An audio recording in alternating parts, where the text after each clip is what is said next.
Hello ladies, it's Crafty Kim 62 here with another tutorial tag on techniques with crafty fairy godmothers.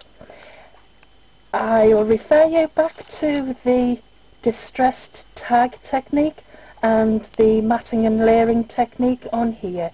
So I'll just come in and you can see here where we've distressed the edges, stamped all over. I've used two different stamps, and on here I've used a third stamp with the clock here.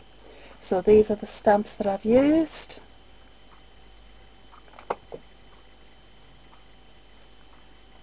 And one of my absolute favourites, a La Blanche one, which is so easy to use and very versatile. I've put lace trim on, and on the tag it's a image of a vintage lady, and all I've done is distress the edges, and then I've used on this one I've used fired brick, the Essentials, and use the distress technique all the way around. So what we're going to do now is the Gilding Flakes. I've had lots of requests for a tutorial on Gilding Flakes. Vicky Smith, again, this is for you. So the first one that I'm going to use, you can see that I use, it's an acetate sheet that's printable through your computer, so it has a rough side and a smooth side, and it's ideal for this. The first one I'm going to use is Treasure Gold White Fire, and this one is more of a paste than a wax. So I'm just going to load it up onto, you can see that I've already got some off previously, but I just keep it on there and I reuse. So the thing that we'll do is just I'll pick this one up with a brush rather than your finger, and you just go around lightly. So I'll just go around lightly all the way around, and I'm just going to leave that to dry for a moment. And then on this one again, I'm just going to use circular motions and just tap it on all the way around. Don't worry about the mess, just tap it on and leave that one to dry. I'm just going to wipe my desk so I don't get contaminated, and then I'm just going to pick this one up, and with this one being a bigger area you can actually get more detail with your circular motions with the brush. So you can see it goes a long way, because the more you move it, the warmer it gets and the easier it becomes. So I haven't dipped back into the pot, so I'm going to quickly go around. So whatever I've got left I'm just going to pick up, and I'm just going to do swiping motions with the brush to use up what's left. Move that over to the side, bring these two back in, and all I'm going to do is my trusty floor cloth, and I'm just going to rub the excess off and rub it in. So you take off all that you don't need, but you leave a beautiful shine behind. So with this one I'm going to be a little bit more gentle because I don't want to take too much off. So I'm just going to do little circular motions all the way around.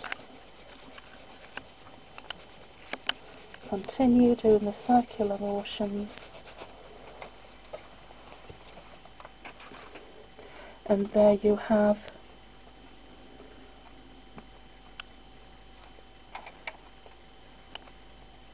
the gilding wax all the way around the edge, a little bit of sprinkle in the middle, but it makes your tag pop. And there's the vintage lady and the background. Now for quickness I have already put the foam pads on the back, So I'm just going to position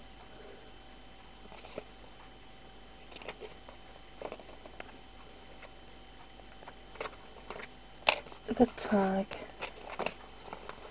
just with a little bit of ribbon.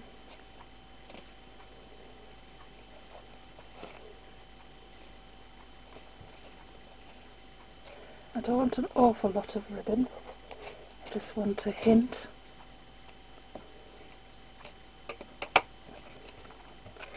And then I've already put the foam pads on the back for ease.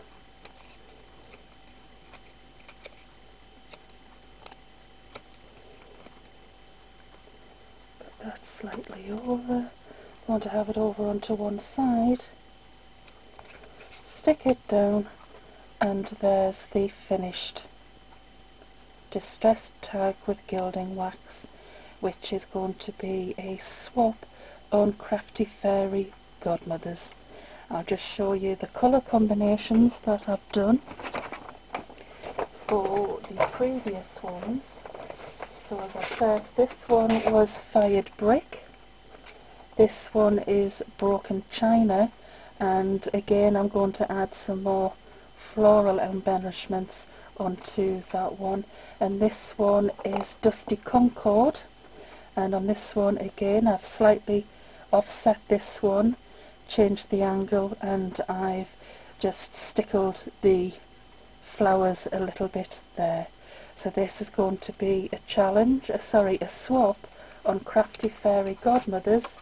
So again, using the 3 images, all different colours, and you get totally different effects. And I will just show you the other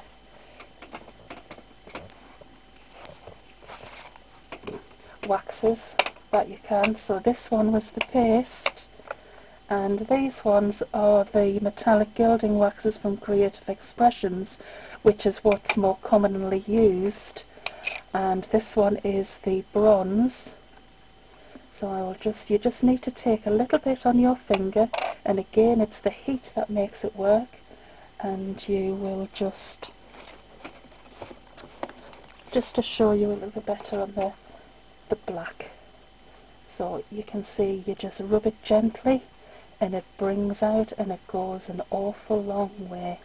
Don't put it onto the finger at the top where your nail is, because you'll get no movement at all. It needs to be the flat of your finger. And this is another favourite. This one is the Vintage Green. So I'll just pick this one up, and you can see how it works and how it shines. There's loads of different colours, loads of different makes on, but as long as you keep the warmth in your hand on your fingers and keep the friction going, that is when you get the best results. So once you let that dry a little bit, you just buff it up, takes the excess off, and you can really see the shine now on this corner. So I'll just lift it up, and can you see the shine? Absolutely brilliant. It's ideal for every project that you do, to add that special sparkle that you need without using glitter. Many thanks for watching. Thank you. Crafty Kim here, signing out. Bye bye.